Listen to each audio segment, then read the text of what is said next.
The Winter Latina Show. Hosted by IGM.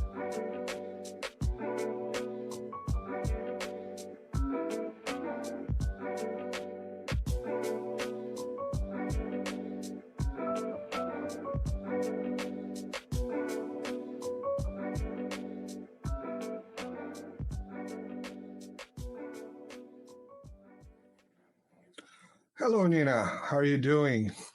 I'm fantastic, to mimic my North American presence. Welcome, everyone, our billion viewers. We're trying to surpass Putin's viewership on YouTube naturally, and I think we'll succeed at some point before we die. We're close to that. And you're now seeing us in the future because we're recording this episode. In the past, actually. Yeah, we're in the past. You are in the future. Exactly. So this episode should be going online when I would be having wine port in Portugal with some bacala and good Brazilian food. So don't you dare feel envious. You know, people like me living in a very snowy place where I'm still skiing. This guy is bragging about being in a warm place and sipping wine. And I'm definitely envious. But I would say February to April, I'm kind of sick of winter. Yeah, people are like, what? You have winter in April? But yes. So yes, thank you, audience of the future. This is Nina and our tech genius coming to you from the past. And we're having this amazing connection. And our topic today is... may sound a little bit niche. Yes, Georgia, not the state in the United States for those of you Americans and Canadians, but Georgia, the country in the Caucasus. And it might sound kind of like a niche topic because it's a small country, but I think it's very relevant to everything else we have been discussing. And I promise I'm going to try not to pull a Putin who pulled a me previously and not focus on, Georgian history for 2 hours. I'll try to limit it to maybe one. No, I'm sorry. It's not going to be one. It's going to be much more succinct. That's basically because I haven't reviewed it as much. No, I'm just kidding. But we'll definitely talk about a little bit about Georgian history, and then we can talk about some more modern events, the, very brief war in 2008, the former president of Georgia, Saakashvili, how his persona fits into sort of other color revolutionary scenarios. And I think it's going to be an interesting one. So, Marcelo, why were you interested in Georgia? I mean, other than knowing that I have a little bit of a Georgian background, although I do not speak the language, which is my mother's fault. So... No, when I was little, whenever my mom didn't want me to understand what she was saying, talking to my grandpa, she would speak in Georgian. So this is kind of her fault. She never ended up teaching me. So that ended. Yes, and technically it's something that is learnable, but it's it's an investment of time. Yeah, it's probably a strong investment of time because Georgia, they have their own language, their own alphabet. And that's kind of the start of my curiosity about this topic because I know people from Georgia. And once upon a time, I was asking them, my usual curiosities about culture and origins and stuff like that. And I asked about the language. Because when we were talking, this person was telling me, we have these sounds, the typical sounds of those crazy, Russian letters. And Cyrillic letters, yeah. And I was like, okay, so what's the relation? Because you have an ancient language, at least an ancient alphabet, and then you have this. So I wanted to know where was the transfer from to or stuff like that. If you come to Europe, for example, many people think that many French words are derived from English, but in reality it's the other way the around. other way around, right? Exactly. I mean, I think it's like up to 30% of English is actually from French, although so much of it is anglicized that people no longer recognize it as such. But of course, some words are still, we use the word genre, right? For instance, so with a very, very North American accent. But yeah, for sure. And for me, that I am a Latin language speaker, Portuguese, and so I speak Italian. I have learned French when I was living in France, and for me, it was also. It seemed clear, let's say like that the English had influenced French because, all these Latin language, Portuguese, Spanish, Italian, and French, they have a lot of similarities. And then you have in French some things that go away from the Latin, and those are the words that look like English. Right. So I wanted to understand this, this connection with Russia. And well, the interesting part is that this person told me, no, we never had any kind of connection. You were shut down. Yeah, I was completely cut off from the conversation. There's no such thing. Even though we are, connected, there are some mountains there, but it's not high mountains, and there's sea on both sides, but one side, so you can navigate, and I'm pretty sure people knew, woods by that time. They could navigate to the shores of one another. So that kind of. I didn't swallow that one. So I wanted to understand the historical relation, the historical, background of Georgia and the relations with Russia and, the region, because Georgia, as you mentioned, is right in the center there between, Turkey and Armenia, all the different people around. So please, can you... Well, your conversation partner was correct in the sense that the language is in its own category and it's not related to the alphabet is not related to Cyrillic, and it's its own thing basically. And Georgians pride themselves on being sort of one of the older civilizations. As far as the Caucasus goes, it was one of the first places to be Christianized shortly after Rome. So that tells you about, the existence of the alphabet, of art and literature, a literary tradition, the sort of that Christianization tradition as well. That tells you about the level of civilization and kind of the classic way of the way we perceive civilization as far as, Europeans are concerned. That was there. So it's one of the older civilizations. I mean, some people would also make the argument that it's one of the cradles of civilizations in general because of the more mild climate, all that excavations, archaeological excavations of skulls from more than, a million, what is it? What was the oldest one? It was not as old as the ones maybe in Africa, but it was pretty old. So there's also that connection too. So if you think about sort of the mild climate, the connection to the sea, right? The Black Sea. It's a very interesting place in terms of being an old civilization, but also, as you're saying, it's sort of today, it's, next to Turkey. It's close to Russia. It's not too far from Iran. So today it's kind of like at this, at the crossroads. And back in the day it was as well. And so that kind of tells you about the geostrategic importance of that region. Today we think about Turkey kind of doing what it wants, its leader doing what he wants because of how important that location is, where modern day Turkey is located, right?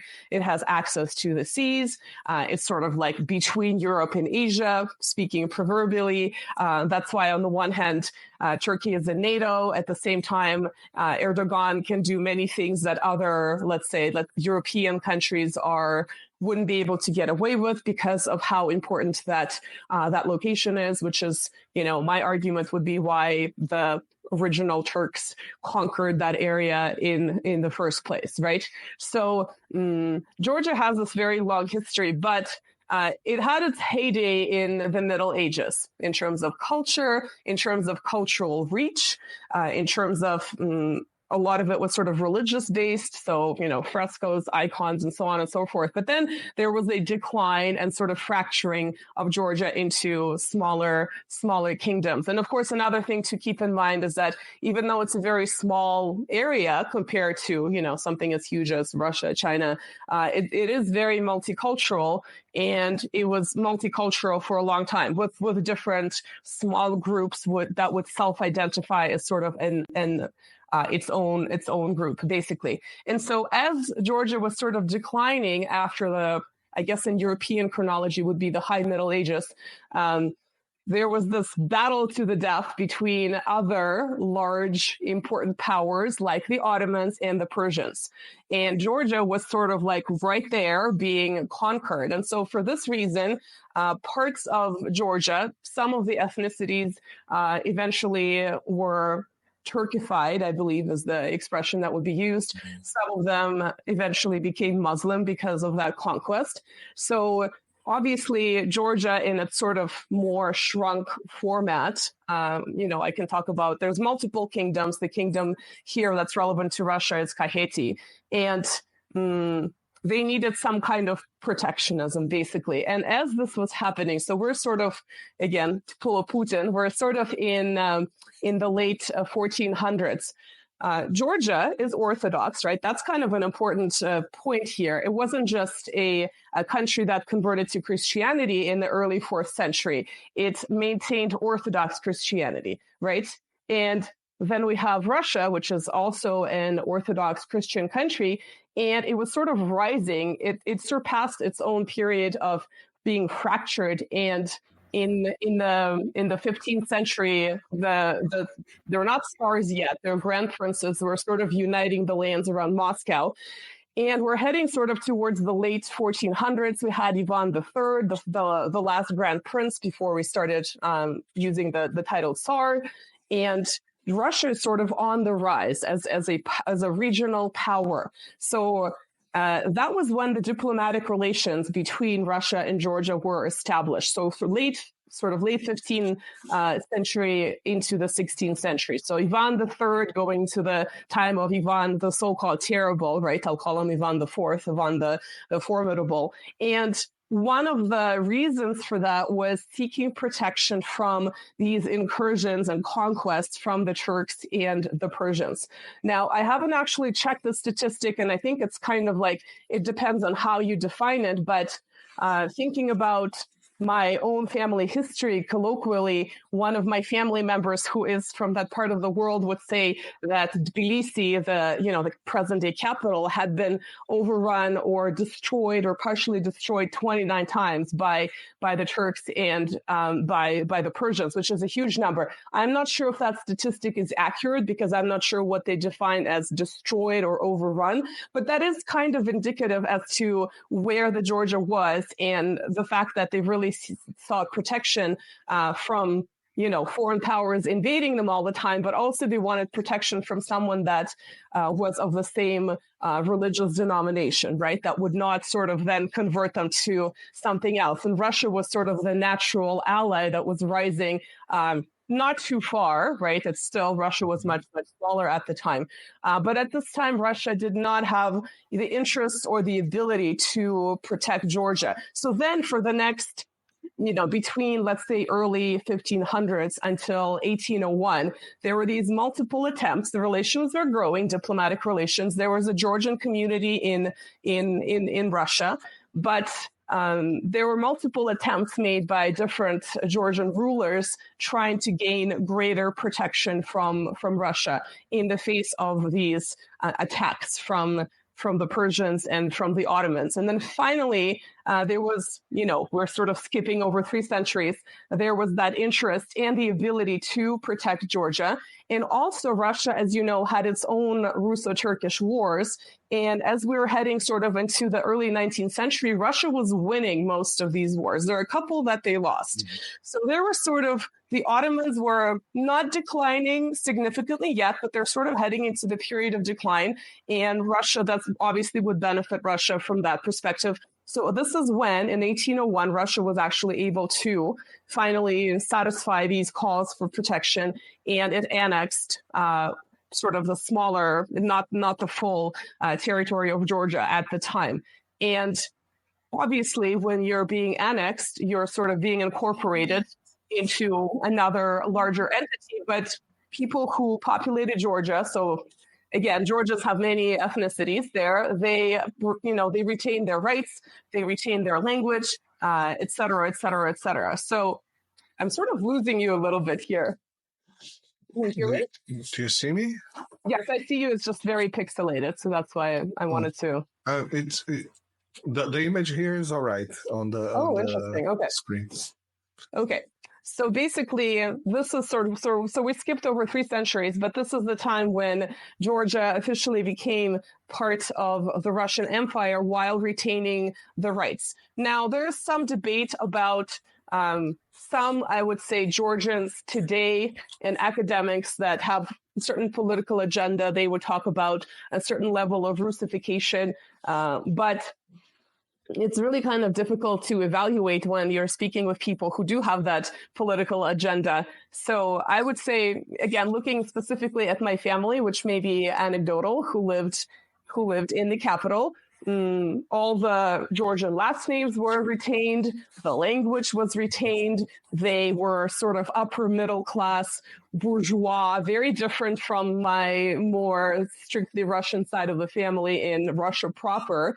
In the Slavic, parts of Russia. So they were doing very, very well. And the one thing that I've consistently heard from different family members is that look at what happened to Armenia versus look at what happened to Georgia. So we're talking about, what happened to Armenia with, in 1915, which are we allowed to use the G word? I'm not sure, but basically, a mass I think everybody understands. Everybody that watched the Kardashians understands. Mass scale slaughter happened in 1915, but again, this was sort of a trajectory that I heard growing up from my family, that Georgia managed to evade that type of treatment because it had Russian protection. So when we think about modern relations between Georgia and Russia, I feel like these really important features of first, you were asking for protection repeatedly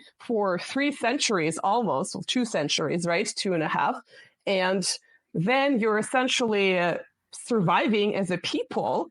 Does that not count for anything? So I feel like there should be a certain level of gratitude to basically the survival of the people. And that seems to be left out from discussions when it comes from certain NGO Georgians having an interest in the EU, NATO, and all those types of institutions. So so that's kind of this was sort of the summary of pre-Soviet Georgia. Of course, Georgia was also the republic in the Soviet Union. So I feel like this is the context that should really be kept in mind when we think about the events of the early 21st century.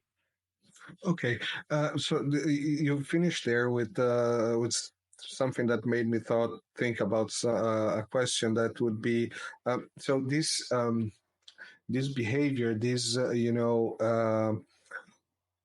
hate. I would use hate. I don't think it should be correct to use hate, but this hate from Georgians towards Russia.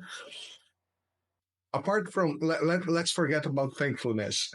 Okay, is there reason? Mm-hmm. I mean, during Soviet times or stuff like that, closer historical reasons for that, or is that just artificial, created by what we all know, well, I mean, the most famous Soviet leader is Stalin, right? There were many who was from Georgia, and there were many prominent Georgians in government. So I would say it's sort of this. It's obviously not every single Georgian, because I think the farther we get away from the Soviet Union, the clearer is the sort of evaluation of that period for people whose families actually live there. I would say for most people, and they're sort of not overly glorifying it, but also this extremely negative perception that was partially maybe natural for the collapse period in the early 90s, but also partially imported from the US, Canada, and Western Europe, I feel like that's also going to be balanced out. So I would say that much of this is artificial in the sense of perceiving Europe as sort of a higher civilizational entity versus having the, evil pseudo-Asiatic Russians as this lower entity. So it kind of fits into that, into that paradigm. But it also has to do with ideology, right? So if you're sort of completely wanting to discount any previous relations with Russia in that, imperial context or in the Soviet context, then yes, there's going to be some negative attitudes. But in my opinion, it's very, very exaggerated. And I feel like right now, lately, in the past few years, there's been sort of attempts to normalize relations to a minimal extent. And that also is very telling that even in the context of, the war in Ukraine, such attempts have been made. So I think there is a realization there, not only of the shared history, although the two cultures are sort of had different roots, right? It's not like modern day Ukraine and Russia. That's sort of a somewhat different situation from that perspective in terms of the shared language, et cetera, et cetera. But also there is the realization that Russia will always be your neighbor, and Georgians, let's say, when they initially cut off diplomatic relations after the 2008, that brief war that took place, they lost a huge market. So there are also all those types of considerations as well. But generally, just to answer your question, if you wanted a one sentence answer, I think that negativity is exaggerated. Yeah, recently, just as I told you, I understood by conversations with this friend that there was some type of resentment, and it was pretty much told me that there was such type of resentment. And the thing that I got curious about that was that, and recently, as you mentioned, in the last years, and even 1 or 2 years ago, one and a half year ago, maybe, they tried to pass that FARA law, the foreign agent law, and there was all these manifests. Which is based on the American law, which is really, yeah. Yeah, let's not even go there, because that's a conversation for an entire video. And but yeah, the recently, with all the sanctions, Georgia was one of the countries that stood up and reopened the airspace and commercial flights with Russia. And yeah, but at the same time, a lot of these liberal Russians actually fled to Georgia, so anti-Putin Russians went there. So it's a little bit of a complex situation. But I think Ukrainian, it's improved. The one of the biggest mercenary armies was the Georgians going to fight for Ukraine. Yeah, Russia. I was. And that goes back to before, I think it should be mentioned, this goes back to before the 2014 Maidan.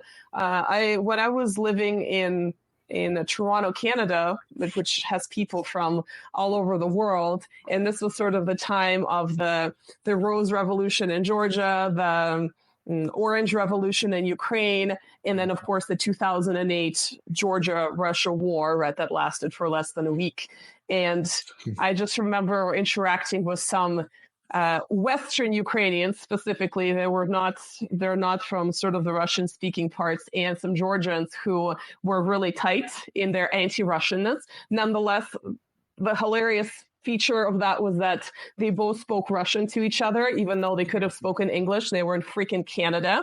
So that really made it kind of funny. But yes, I would hear things like, I don't believe that you have Georgian ancestry because you support Russia. I don't believe that your family last names are such and such and such. So it's something that goes back to even before the escalation in Ukraine. And I would say before even the 2008 situation as well. So it's really something that I would say is harnessed by Western media, NGOs, and so on and so forth. So not that it's completely artificial, but it's definitely the flames are being fanned in a very deliberate way. So I would say when I was looking at these active battalions in Ukraine coming from Georgia, to me, that was personally insulting as someone who does have, about a quarter of that ancestry. And to me, even though I do not speak the language, I am very interested in that culture. When I was, studying the history of art, I did really niche stuff sometimes to focus specifically on Georgian medieval iconography and things like that. So I've had this longstanding interest there as well. I've only been to Georgia once. Hopefully I can go back before I die because it is one of my ancestral lands. But I was definitely really taking it maybe personally I was maybe even taking it more personally that some of these right-wing Russians that went to Ukraine to fight with the extreme nationalist, Azov type units. So yeah, it was definitely disappointing, but I feel like that type of extremism is not indicative of the entire country. And there's a maybe not the silent majority, but a large percentage of the population that wants normalization to whatever extent is possible. So again, geopolitics and geography and history kind of define these relations, kind of like Russia is destined to have a relationship with Western Europe because of where both are located. Russia is destined to have a relationship with Georgia because of its location. And hopefully our shared religion, history, etc., culture will prevail, and the NGOs that we're talking about will fail. And I intend on it to be so. Yeah, that's. I think the Putin just in this interview with Tucker Carlson, he mentioned that you cannot choose your neighbors, but you have to live in peace at some point somehow. And as you mentioned, the Rose Revolution and all that. Also, during the Maidan, there was a TV documentary here in Italy that exposed that the shooters. That were shooting, the people on the Maidan and the police, they were Georgians. So, it's interesting. It's. I will send you the link. I'll put the link in the description also for this documentary. Maybe I can still find it. I think the one you mentioned this before. You said it's really specific, right? Because the one that, remember we talked about briefly, that court case that happened in Ukraine itself, where they determined in a huge verdict, right, many hundreds of pages, that the shootings, right, the snipers were in the Maidan controlled territory. So clearly it wasn't the government that was escalating the situation. So I wasn't aware that there was a percentage of Georgians there, but I guess I'm not completely surprised by that. But that's definitely interesting how you would be using these smaller ex-Soviet republics. I guess we can talk about them in more present tense to basically pit them against Russia. So definitely noteworthy. But yeah, the Rose Revolution, right? Was one of the first major color revolutions. And you kind of have to look at Georgia in the general context of the environment after the dissolution of the Soviet Union, right? So there was just extreme economic hardship, right? Socioeconomics were completely screwed up. And the man who was in power was the man who came from the Soviet era, right? Shevardnadze. So he was still in charge. So there was this maybe natural blaming him for natural linking him to the period from which perhaps they wanted to some Georgians wanted to disassociate, but also they would blame him for the economic situation that perhaps was beyond his control because it was a very large, right? This is what happens when a large country dissolves, right? There's going to be inter-ethnic conflict. There's going to be economic strife, et cetera, et cetera. The neoliberalism didn't help. So this is the environment out of which Mikhail Saakashvili, right? The this engineered Rose Revolutionary president rose right into He 2003. was considered And one of remember, the all of those leaders. revolutions, He was right? considered one of the leaders. Colombia, educated in. Right, exactly. One of the leaders. Columbia educated. If you go and look up his information, he studied at in multiple schools and in universities, right, in North America, and I believe in Europe as well. So there's definitely that connection through the academic world. And also just branding all of these early 2000s revolutions, the Rose Revolution, the Orange Revolution, there was some color or something associated with them, which also tells you a lot. So this was sort of the environment out of which he arose with lots of help, right? And at the time he was quite young, and he started implementing a lot of these neoliberal policies with sort of reducing the bureaucracy and trying to sort of escalate the path towards capitalism, I guess. And of course, now that there was also that ideological break with Russia, right, at that stage, because it was essentially a regime change.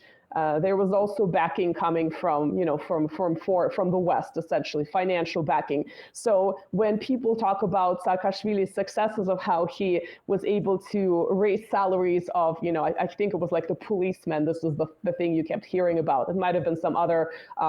Someone else working for the government, right? Sort of those types of institutions.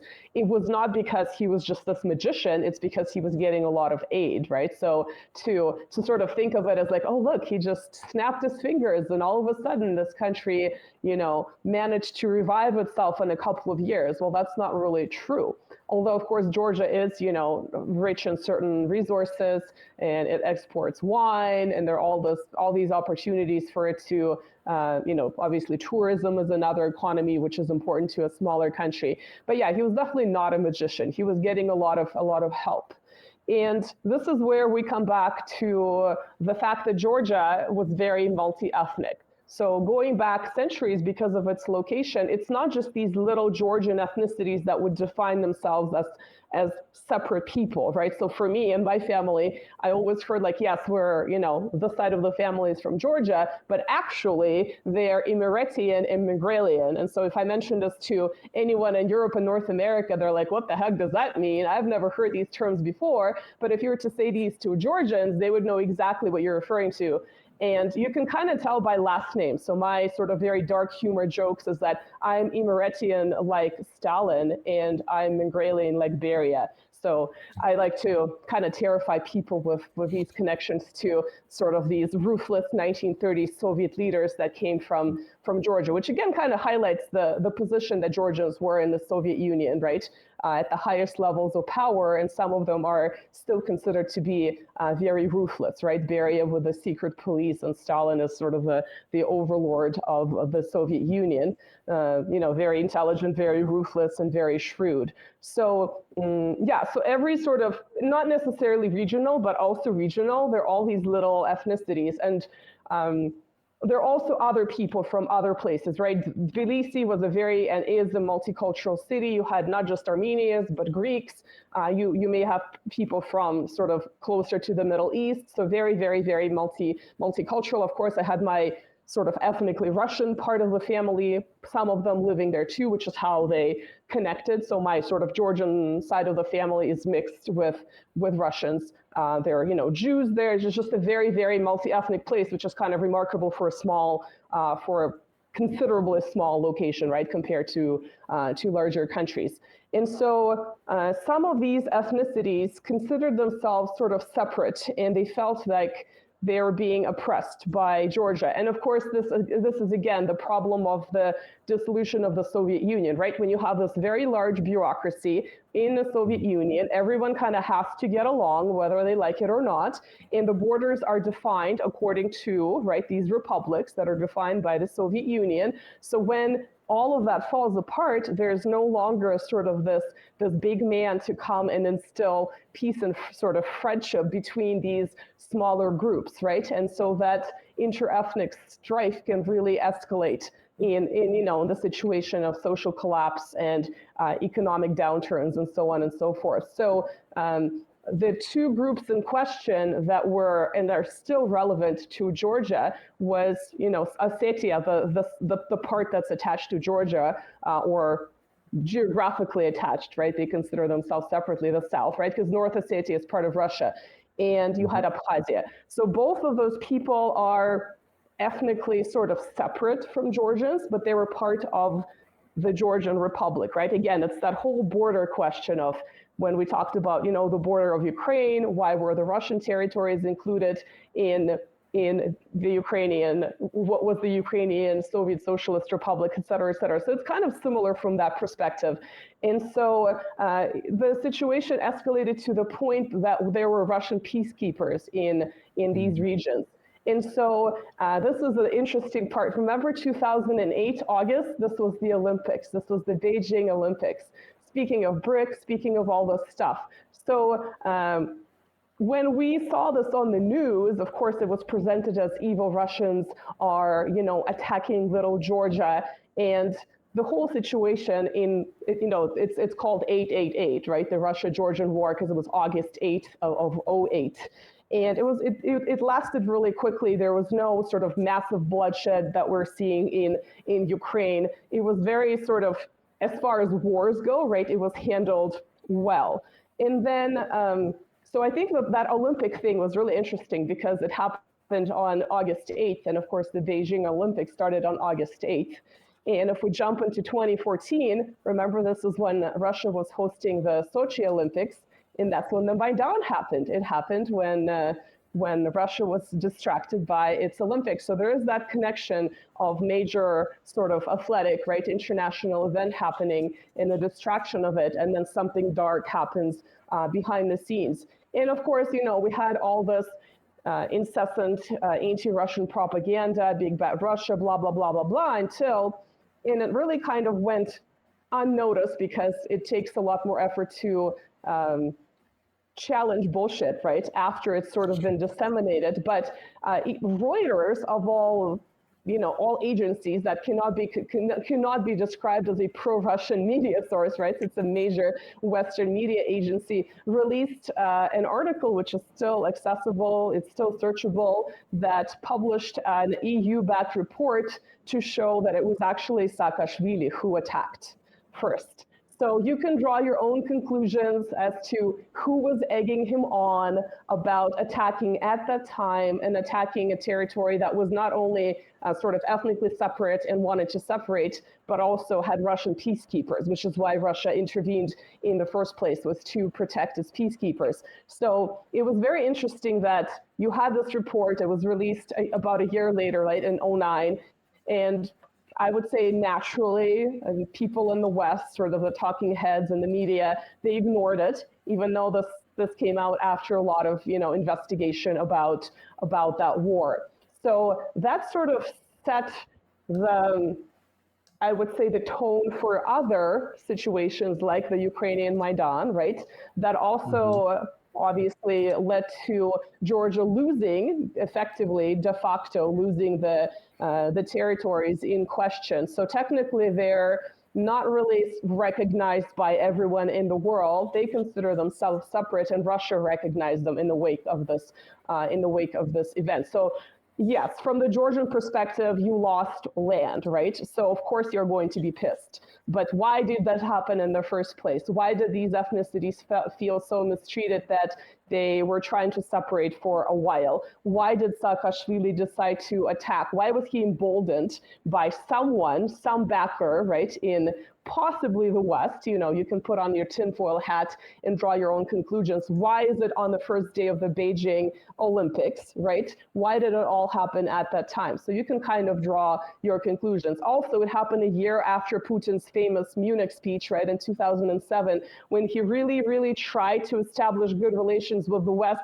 but he also wanted to set some boundaries as to what that relationship between Russia and the West should be in a sort of more equitable partner-like partner-like framework, as opposed to Russia has to kiss the boot of, the Western overlord. So all of those things are sort of connected. You can decide as to how much you want to connect them, but I think it's very interesting the way all of that happened. But yes, from the Georgian perspective, if you're talking to these people who sort of had that experience, or at least, they might be very young, right? They might be like 20 years old. They're too young to interpret 2008, but they certainly heard about it, and they're like, oh yeah, Georgia lost territories to Russia, bad Russia. You can kind of understand why they would have that perspective, but it's not very objective if you look at the big picture, right? So this is where we are. Yeah, and as you mentioned the Olympics, at the same time you have the World Cup in Moscow, for example. You had the Skripal. Is it the Skripal case The just Skripal before? case the Skripal case was in 2018, and it happened a few weeks before the big Russian election in 2018. It happened in London, right? And we haven't heard about the Skripal since. No one's been able to interview them. So the entire Navalny situation happened a month before the Russian election 2024. It's just such a coincidence. I just don't understand why Putin, who is always riding on the wave of popularity, decides to shoot himself in the foot just about a month before his election. I don't get it. What is wrong with this man? He's just so silly. No, yeah, he's It just silly. makes no sense. Killing Navalny. Yes, You have to say it right. Yes, Lindsey Graham, the dude with the chick's name, Lindsey Graham, say it's Navalny. Oh, well, this is like, I always kind of wonder which pronunciation of, like in Russian, we say Putin, right? We actually emphasize the U, but we also say the in, right? But in English, when you have that TIN, you kind of essentially condense it. And so there are two pronunciations, both of which are wrong. And I guess it's fine, it's a different language. But it's either Putin, there's no I at all, or it's Putin. It's kind of like Iraq and Iran, that kind of thing, or nuclear. It always just really just gets on my nerves. But yeah, it's I'm always kind of wondering when I'm speaking English, it's that whole thing. Should I pronounce foreign names in English with the English accent? Should I butcher them, or should I say them in the appropriate accent, and then half the people are not going to understand me? So personally, I prefer the French one, Putain. Poutine, like poutine, the food in Quebec, right? That's disgusting. I know some people love it. Poutine, Quebec in Canada has poutine. You should Google it. It's like a super like fattening. Some people love it, right? Very greasy. It's called poutine. So some people definitely make that joke, and they've been making it for years, that poutine, the food, versus Putin, the Russian leader. So yeah, it's interesting. Pronunciation is always a challenge. Yeah, so back to Saakashvili. It's not Saakashvili, it's Saakashvili, or something like that. Well, I pronounce it in sort of the Russified way. Sorry, Georgians. I say Saakashvili because it's like that double. Yeah, there's double way, exactly. But he is not actually Mikhail, right? I guess you can call him Michael, but he's like Mikhail, but I don't really say it this way. I just say Mikhail, right? I guess you can call him Michael. They make him even more anglicized. But yeah, I mean, he's obviously well educated, right? Going to something like Columbia. He was quite young, right, when he came into power. But he was also very, very hedonistic.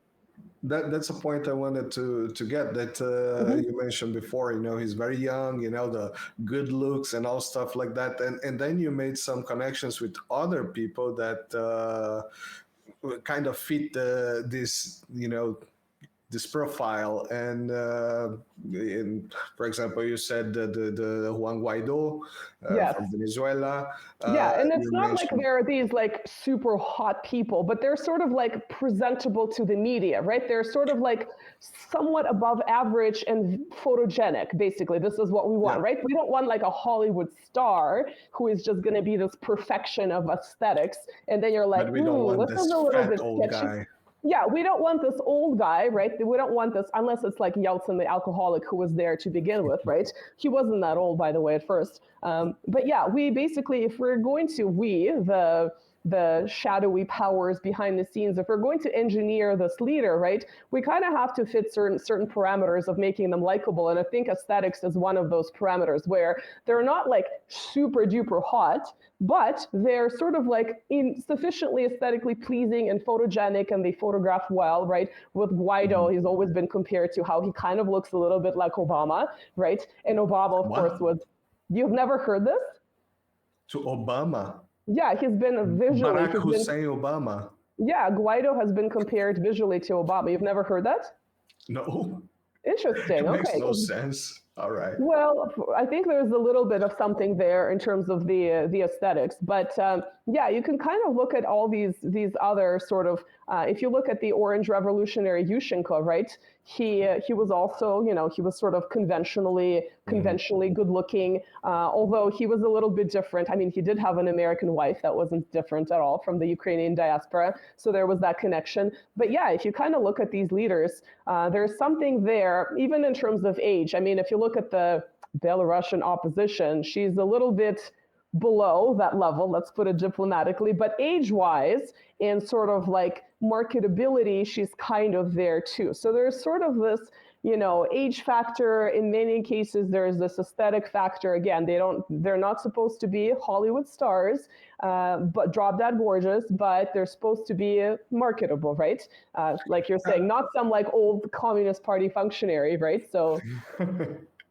Yeah, I don't know, and you know, it's interesting for me to that because you can put a lot of people in that profile. You know, the new French Prime Minister, for example, Yes. 35-year-old, and he also ticks some other things that the globalists. Well, I think it's actually very interesting because that kind of became the cookie cutter thing for, if you look at the EU, like the former Finnish leader who was like, oh, she's so beautiful, she's so cute, right? Again, right? Yeah. Then you look at like Estonia, you look at you look at all of these sort of like Moldovan. You look at Justin Trudeau. I mean, now he's in his 50s, but he is still, you know, aesthetically pleasing, as much as I'm just not a fan, to say the least. But, you know, when he first came into power, he was also in that very young, as far as politician growth, age group. So I always call them these middle managers, these interchangeable middle managers that, you know, you can take. Again, she's maybe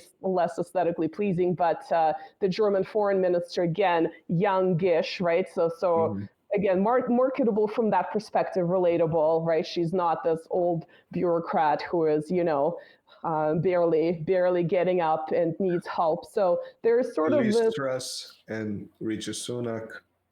Yeah, exactly. There's something about, and of course, our favorite, the Z. Zelensky, right? That's another example of a young, very marketable, charismatic pseudo politician. Green sweatshirts and, you know, muscles, right? The 5 o'clock shadow, a little bit of coke under his nose that we can't really see. Yeah, not supposed to see. Or at least at first we didn't see. But yeah, there was definitely this sort of, I believe it's almost like it's been tried, it's been successful to a certain extent, and then there was this realization this is what we should market as the new leaders, even in places that are under control of the powers that be, like within the EU. And to me, they're all sort of interchangeable. They're not really saying anything different. They're not doing anything different. Once they leave, you forget them. It's kind of like the old manager is out, the new manager is in of this big corporation, right? It's that same idea. But yeah, I think Saakashvili's trajectory, of course, was very also telling as for someone who is this color revolutionary, quote unquote, right? Because he was sort of riding this wave of popularity, right? And then, of course, 2008, there was some discontent because of the loss of territories. And we talked about this previously, right? We talked about this in even your show, when he ended up the governor of Odessa, right, in Ukraine. Just absolutely outrageous how, I mean, that just kind of tells you actually about the empire management of where you pluck this guy from one place, you put him into what's supposed to be a sovereign country, but you're actually managing this empire, right, that's being controlled by, I wonder who it is, a global hegemon, right? So just before we come here, I was on Wikipedia getting my amazing knowledge for questions. Totally objective. Yep. Yeah, and the interesting part about Saakashvili is that so he's a Georgian, and then at some point he loses his Georgian nationality and he becomes Ukrainian. Yes. And then at some point he loses both and he becomes completely pariah, stateless. Yeah. And at some point he earns back the Ukrainian nationality. And funny enough, in just after, not just after, a bit after he was the mayor of Odessa, well, he actually resigned. Well, according to Wikipedia, he actually resigned because the Ukrainian government was too corrupt for him. Right, too corrupt for him. I know, right? For him, that's a really high standard to meet. Oh my goodness, yeah. You going too far. I know, right? You guys are just gold toilets were fine, but this was too much. Go to war against Russia, okay, but that's. Yeah, this is one step too far. I mean, he resided in Brooklyn. He resided in the hipster part of Brooklyn, New York, and he would dress like this ridiculous hipster. If you Google articles about him from this time, you can kind of see what he's wearing. He's going to cafes and he's drinking sort of hipster drinks. It's just like the most ridiculous thing I've ever seen as far as like a political leader is concerned. I expected him, because he's so hedonistic, to be somewhere in Miami on the beach, just kind of in a nice hot place, a warm place like Georgia. But no, he was like in Brooklyn playing this Brooklyn hipster. I just thought it was just the funniest thing I've seen. So yeah, and when he was still in favor, right, in Ukraine, he started dressing in traditional Ukrainian clothing, right? He would wear this embroidered shirt, vyshyvanka, which again looked absolutely outrageous, right? This Georgian guy who has been appointed to be there for a certain period, he's all of a sudden dressing like an ethnic, Ukrainian. It was just like he didn't dress into traditional Georgian clothes as far as I know, right, in Georgia. Yet here he is, just absolutely just a clown show. Of course, we've received a greater clown show with Zelensky since then, but back then we were not aware that it can go even further than that. So yeah, and of course today, where is he? Where is he, our tech genius Marcelo? Where is Saakashvili? Well, according to fantastic sources like Wikipedia, so just after that in 2021, he tried to go back to Georgia to go back to political life, and he was arrested in a rival, and he's there ever since.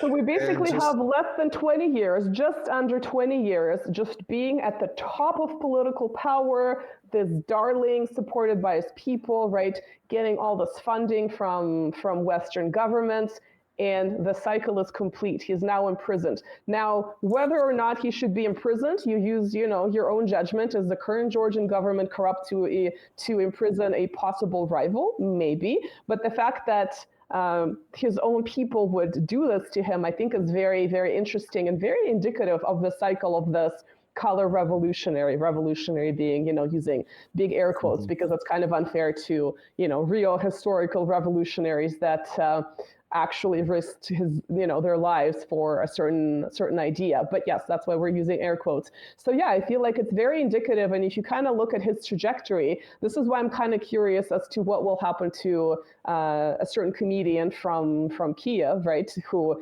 didn't even speak any Ukrainian prior to being propelled to the higher levels of power, but without access to a washing machine because he's always wearing the same khaki t-shirt. Yeah, so I'm kind of thinking at best, it might be where he ends up in, somewhere like Miami. But now that you kind of think about Saakashvili's fate, it might actually, he knows too much, and his fate might be at best a little bit closer to that of Saakashvili, or who knows. But this is kind of why I'm watching it, because I like to look at things in a broader perspective, and I think it might be something.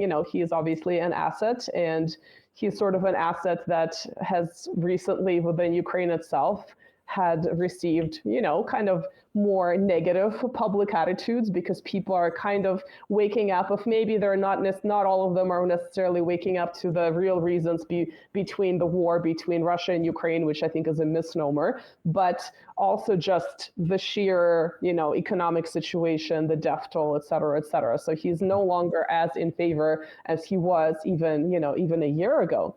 So I think we should be watching for what happens to him, and it would be very interesting to revisit this at some point if it happens fast, if we're still around, right? And compare him to the fate of Saakashvili, because he's just such an indicative example to me.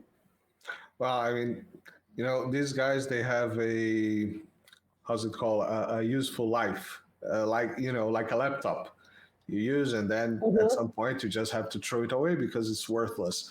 And a martyr, how's martyr, it? Martyr, yeah, martyr. A martyr is much more useful than a prisoner in some gulag in Siberia, of course, as they like to.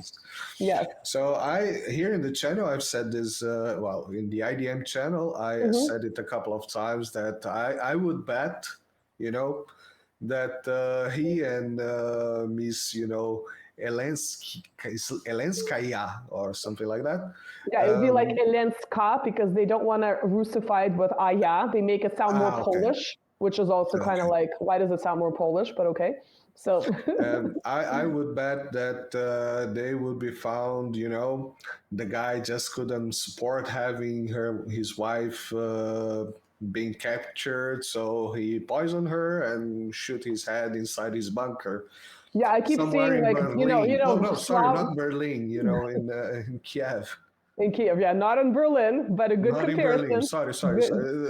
Time lapse. You suddenly travel to 1945 there, right? But yeah, we're back in 2024, and it's how Slavs are known for their sort of gallows humor. So I kept seeing jokes that if you're sort of political opponent, again quote unquote, in a Russian prison, you're going to be poisoned by Putin. But if you're a political opponent living in London, you're also going to be poisoned by Putin. Why can't they let you die in peace?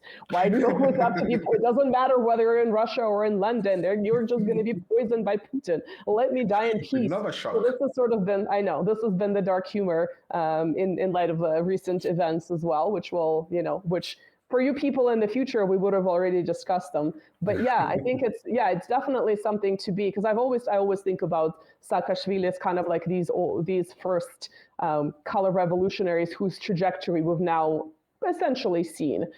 It's kind of hard to imagine that he'll rise from where he is right now currently and sort of return to political life. So. But I think we should be paying attention to Zelensky and see if my, maybe not prediction, but at least, my theory, my hypothesis comes true. Yeah, sure.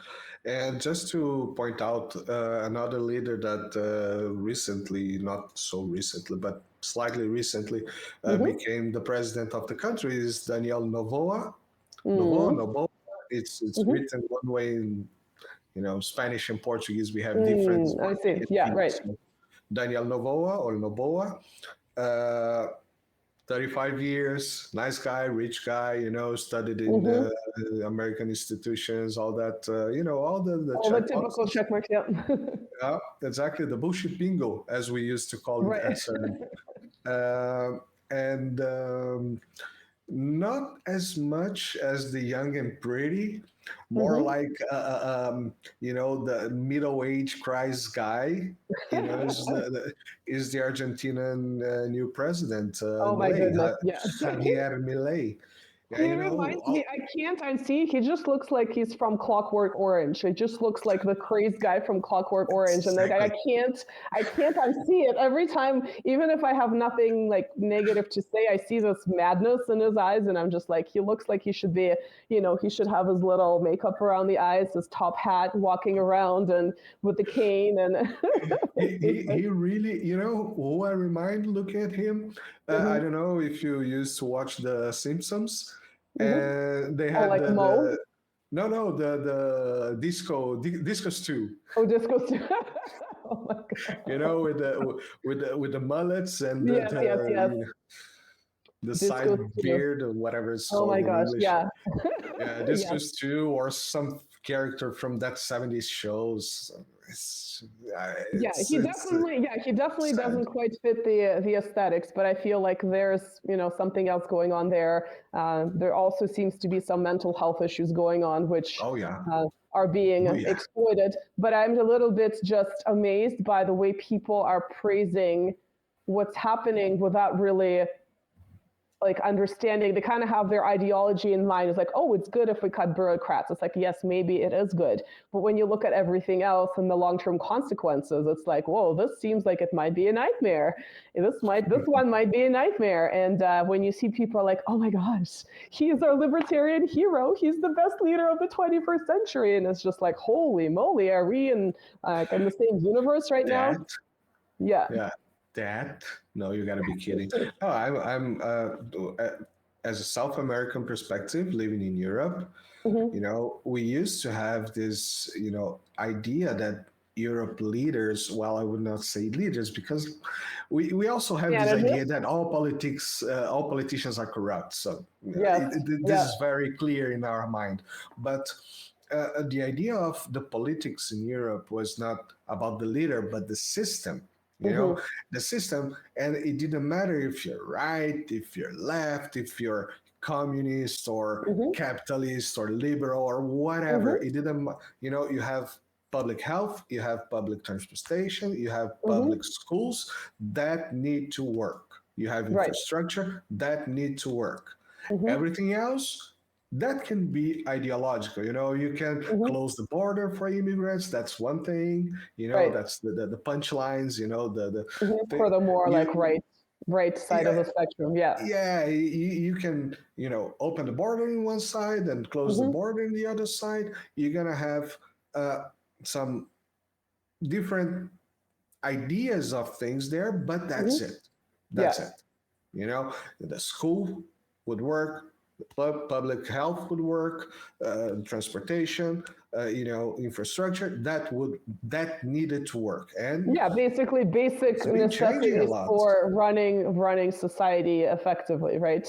Even if there are some, maybe imperfections in that system, generally for most people it should be functional, right?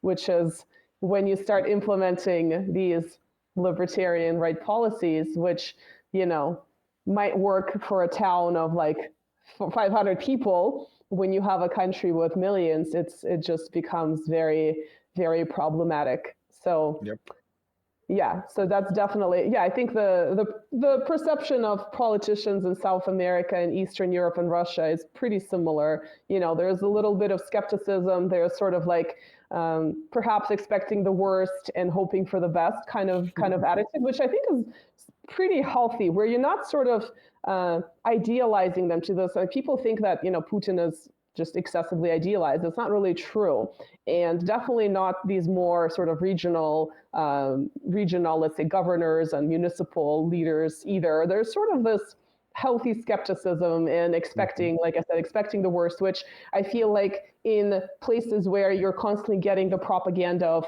our democracy, we're the best, this is the only system, there is that idea that almost like they can do no wrong. And it's kind of counterintuitive. You think that in places like Russia, it's going to be that, but it's the opposite. And it's in these more Western countries, right? Or in North America, for instance, where there's that perception. So it's pretty interesting.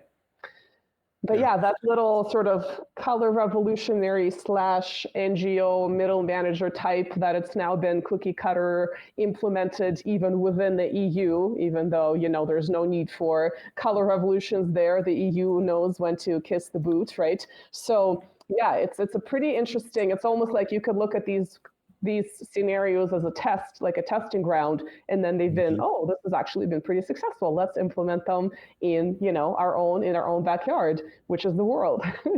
The imperial backyard. Yeah. So it's But also, I think there's even a greater question about that corporate idea of the middle manager, right? The corporate system being applied to states or a super state like, the EU. That also says something about, the nature of capitalism, the nature of liberalism, which is beyond the topic of this conversation, but it's definitely something to consider. So, because people are used to having, right? They're used to being managed in the workplace, people who work for corporations, and they kind of may even perceive political leaders, again, leaders, quote unquote, in this way too. So. Yeah, exactly. So yeah, I think we have covered more or less. Do you think we have covered well this Georgia subject? We started millions of years ago with the archaeology of Georgia and finding skulls that I've referenced. This is farther back than Putin or Xi Jinping would go. So I think we sort of surpassed them on this level. And then of course we went into the 4th century, right? I don't think Putin went as far as the 4th century. So we actually are surpassing that expectation of going to the time immemorial. So yeah, I think we've covered all the key points. Like I said, it's sort of a niche topic, but I think because it has all these connections to things that came afterwards, it sort of served as this, maybe testing ground, a model in some ways, Georgia, right? And Georgian Russian relations are not irrelevant, right? So that's another reason why we wanted to look at that as well. So. Yep. I think we can wrap it up here. People of the future. And as from the past, having a wine in Porto. I'll send you pictures. Oh no, so, he's gonna make us even more envious for those of us who are in the north and then in the snow and the cold and the ice. I will. I'll be glad to do so. He's a little bit of a sadist. Yeah, so everybody, all the links on the description. Remember to like, share, subscribe, follow Nina at Twitter, YouTube, Rumble, and Twitter, I already said. I'll say X now.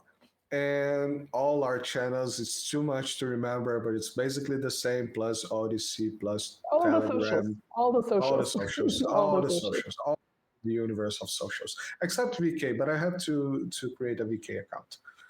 And see you guys next week. Yeah, see you guys soon. Thank you. Ciao, ciao, Nina.